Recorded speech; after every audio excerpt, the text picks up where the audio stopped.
Now, the second key to mastering your meetings is to bring a consistent flow to your meetings by using an agenda.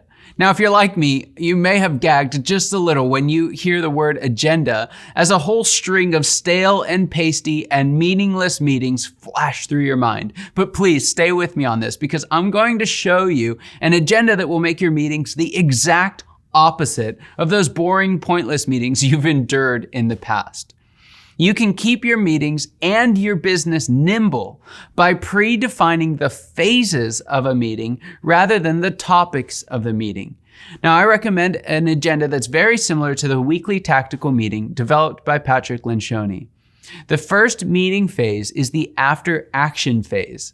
After each mission, the Navy SEALs teams engage in an after action review or AAR. You and your team are going to achieve SEAL-like effectiveness and efficiency by starting every meeting with a micro AAR. Here's what you're going to do. First, look at last week's notes and make sure everyone did what they said they were going to do. If you are meeting and deciding, but you're not doing, you're wasting a ton of time. By starting the meeting with accountability for action, you will ensure that your team and your meetings are biased toward action and effectiveness.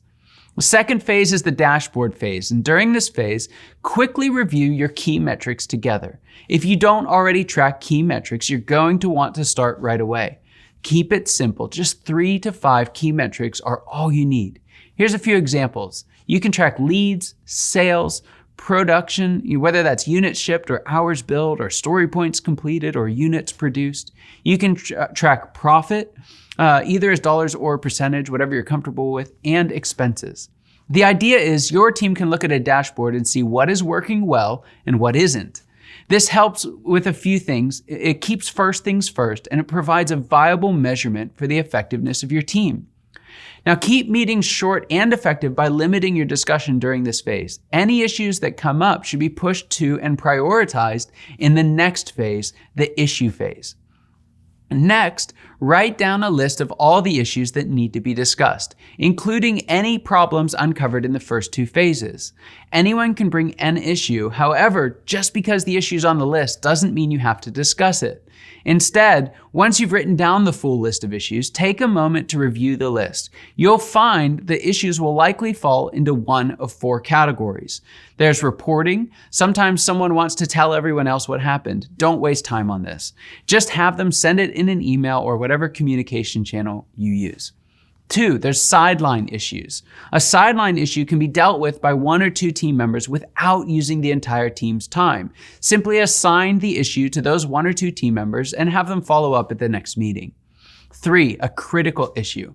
Now, a critical issue is one that is both important and urgent. These issues should make up the bulk of your discussion. Now, once you've been meeting together as a team consistently, you'll actually find that this shifts more toward important issues as there are less urgent fires to extinguish.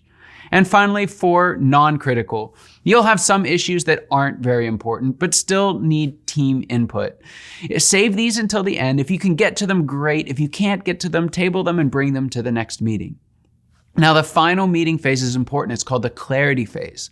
Virtually every team I've worked with has tried to skip this phase, and it's killing the effectiveness of their meetings. Now, this phase will only take a couple of minutes, but without it, your meetings will be meaningless. The clarity phase happens right at the end of the meeting, and all you need to do is make sure that everyone understands what tasks and actions have been assigned to them. You will be surprised how many small issues you'll catch with this quick check, and you'll massively increase the amount of progress made outside of the meetings in the process. Now, you're meeting regularly and crushing it with an agenda that keeps your meetings focused and productive. But there's still one final issue to address to truly master your meetings, and it's a big one: deciding who will be in the room. I'll give you 3 timeless principles that will help you identify who you need on your top team in the next video.